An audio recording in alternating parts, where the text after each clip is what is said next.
Greetings, this is Black Light once again. You're watching Born Mastermind Allah build on this supreme science. So check it out. Okay, here we go. Who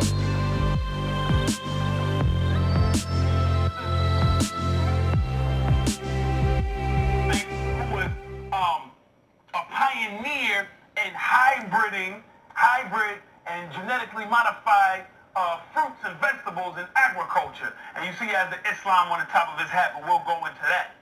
So that sword on the upper part of this flag is to let you know that if they reveal the secret, that it's us who gave them a chance to clean themselves up to come among us, then their heads will be taken off by the sword. Because once we realize who we are as the original people, and this is what they've been hiding the whole time, then we will take their heads off.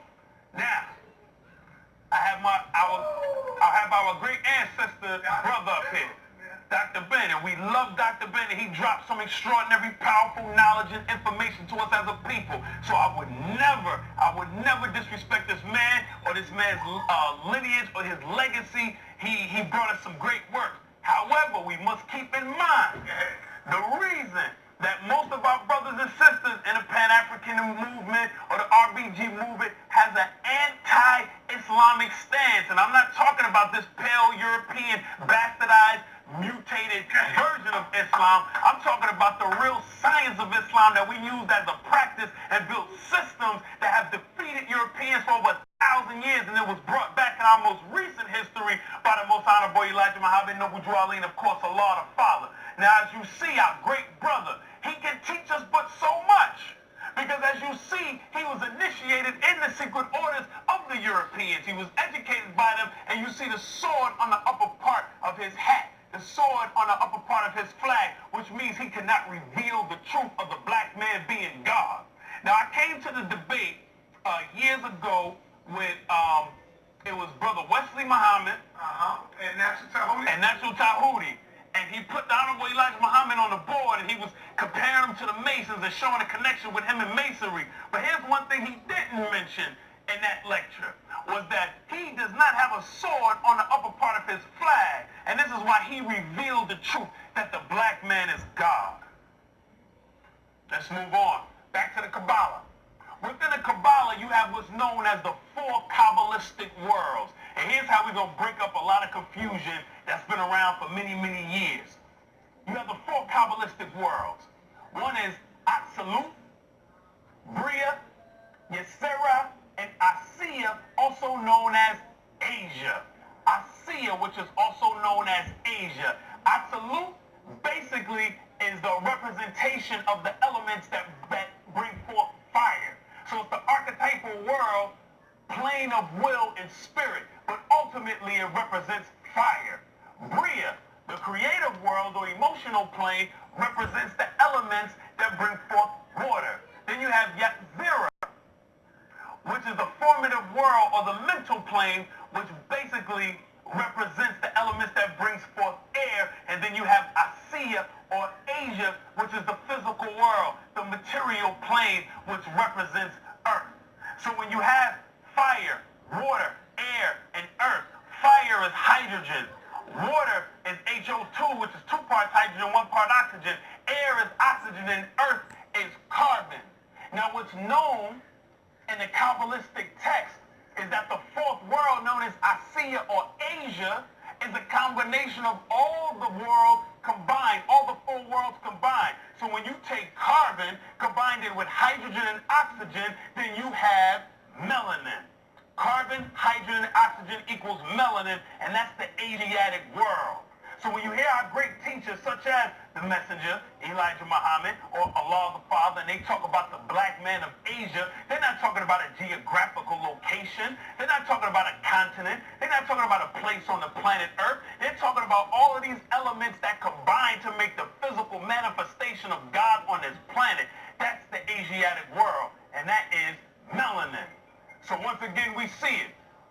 Even with the Hebrew letters, that's Yahweh, that stand up as God. You have the first world, which is fire. You have the second world, which is water. You have the third world, which is air. And the fourth world, which is earth. So we're dealing with hydrogen. We're dealing with H2O. We're dealing with oxygen. We're dealing with carbon. And when you put that all together, again, you're dealing with melanin. So we're talking about the physical manifestation of God on this plane as the Asiatic black man. And that term supersedes any geographical land masses, any countries, any continents. It's dealing with the elements that are put together to make physical existence on this plane. And that's the term Asiatic.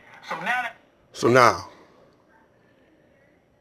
we're going to comment on what the young brother was saying on the other side. So stay tuned. Now, we only got a short time to get to where we're going.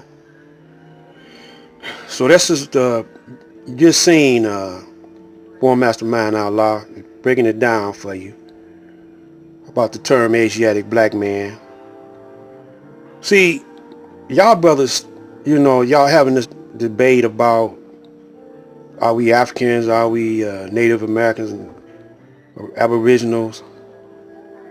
Y'all misunderstanding the point.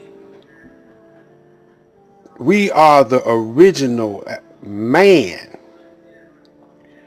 Man meaning mind. So you got to go back and look up what words get their origin from. Man meaning mind. So we are the universe. This is our domain. The universe is our domain.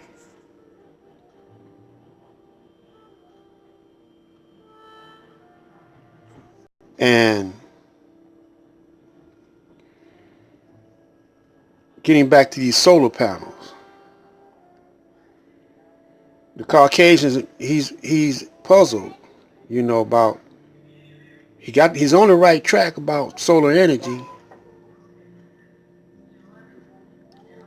but he don't know how to distribute it.